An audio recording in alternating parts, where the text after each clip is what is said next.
na semifinal desse campeonato do bairro do Reginaldo. E hoje estamos com um dos representantes, o Rob, e com o Jordan, que veio trazer essa beleza desses troféus para presentear os jogadores. Primeiro, segundo e terceiro lugar, melhor goleiro e o artilheiro.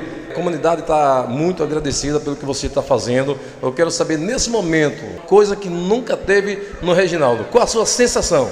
Eu me sinto missão cumprida, né?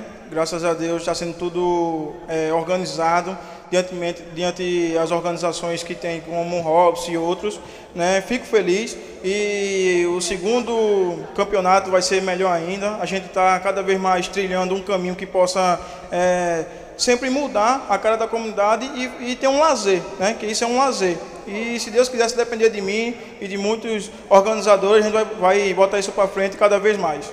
Jordan, cara que está ajudando bastante a comunidade, comprou os troféus, está premiando os times vencedores desse campeonato do bairro do Reginaldo. E agora estamos com o Rob, um dos organizadores, chegando na etapa da semifinal, né, Rob? E aí, que sensação você está se sentindo por ver essa festa maravilhosa e tendo a ajuda que você sempre buscou?